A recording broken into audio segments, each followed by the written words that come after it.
Now we are going to study BPT, Basic Proportionality Theorem. What this theorem says?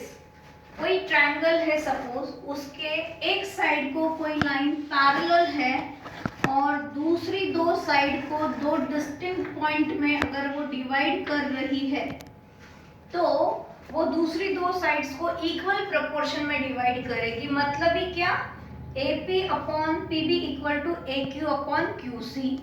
तो ये हमको prove करना है। गिवन क्या है? गिवन है in triangle ABC line L, सपोज हम इसे लाइन L के नाम से पुकारते हैं। Line L is parallel to side BC and line L divides AB and AC in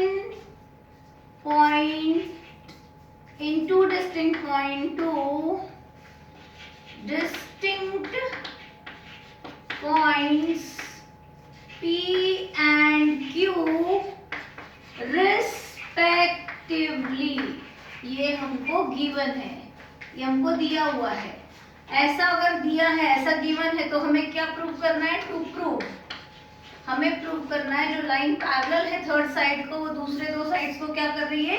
equal proportion में डिवाइड कर रही है। मतलब ही AP upon PB is equal to AQ upon QC, ये हमको प्रूव करना है। इसके लिए हमें कुछ कंस्ट्रक्शन करना पड़ेगा। कंस्ट्रक्शन लिखेंगे हम लोग। कंस्ट्रक्शन होगा join PC and QB। PC और QB को हमें ज्वाइन करना है ना। अभी इस साइड को देखो, हमें क्या चाहिए? AP अपॉन PB चाहिए। AP अपॉन PB, तो AP के लिए ट्रायंगल जाएगा AQP और PB के लिए ट्रायंगल जाएगा PQB। तो ये कॉमन वर्टेक्स हो गया, इनका सेम बेस लाइन हो गई। AB सेम बेस लाइन है और दोनों ट्रायंगल के लिए कॉमन वर्टेक्स जा रहा है Q। इसका मतलब इन दोनों ट्रायंगल्स की क्या इक्वल है? हाइट्स इक्वल है। Triangle APQ and triangle PBQ have equal heights. इनकी हाइट्स क्या है? इक्वल है। क्यों इक्वल है इनकी हाइट्स? क्योंकि कॉमन वर्टेक्स और सेम बेस लाइन होने की वजह से वो दोनों ट्रायंगल्स की हाइट इक्वल है। अगर दोनों ट्रायंगल्स की हाइट इक्वल है तो उनके areas are proportional to their corresponding bases. मतलब therefore area of triangle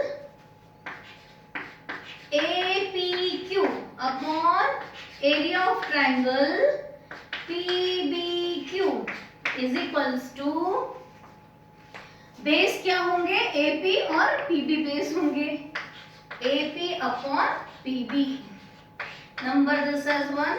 reason आएगा areas are proportional to their basis.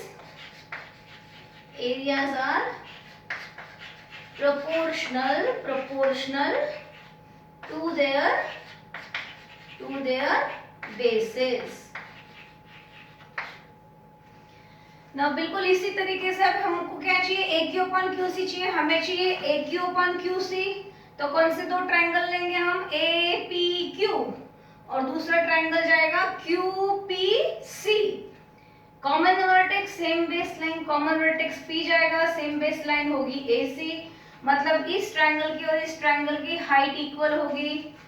यानी कि हम लोग लिखेंगे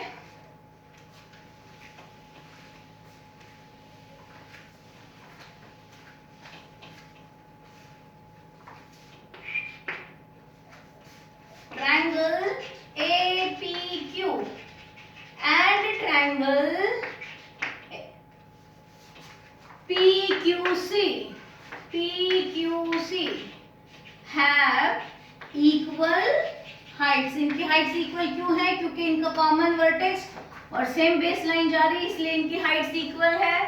हाइट्स अगर इक्वल है तो इनके areas proportional to their corresponding bases होंगे। मतलब area of triangle APQ upon area of triangle PQC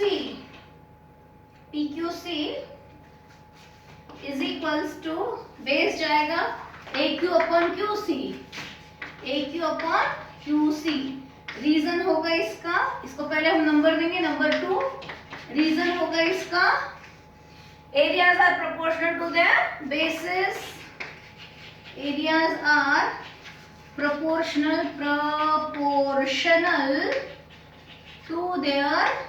to their bases, areas are proportional to their bases।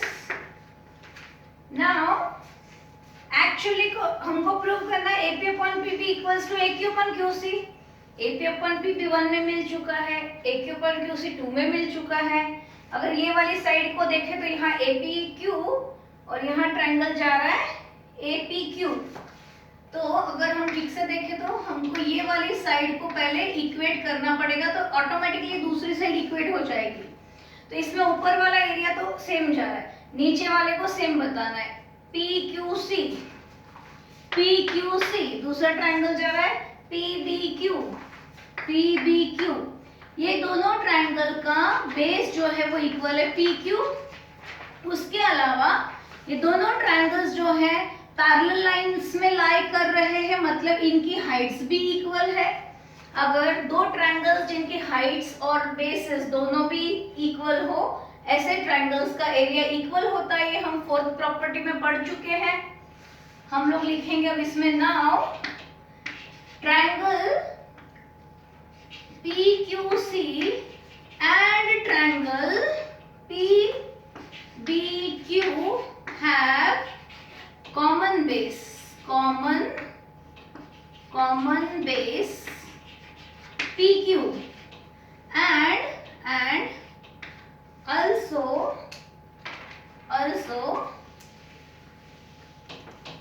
also their heights are equal since they lie between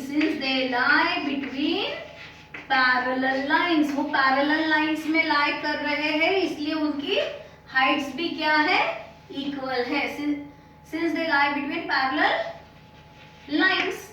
ऐसे case में जहां base और height दोनों भी equal है, वो दोनों triangle के एरियाज क्या होते हैं, इक्वल होते हैं। Therefore area of triangle PQC is equal to area of triangle PBQ, number this as 3।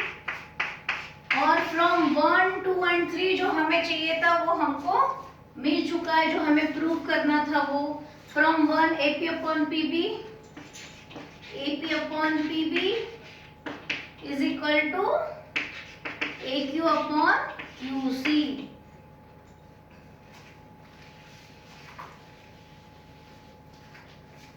From 1, 2 and 3, this is what we got from 1, 2 and 3।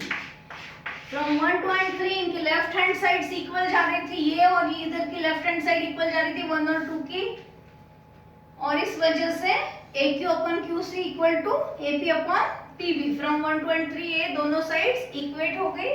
Hence proved क्या प्रूव किया हमने कि कोई एक लाइन जो किसी ट्रायंगल के एक साइड को पैरेलल है और दूसरे दो साइड्स को दो डिस्टिंक्ट पॉइंट में अगर वो छेदती हुई निकलती है, तो उन दो साइड्स को वो इक्वल प्रोपोर्शन में डिवाइड करती है। मतलब ही AP upon PB equal to AQ upon QC। ये है तुम्हारी BPD थ्योरम। समझ में आई? क्लियर?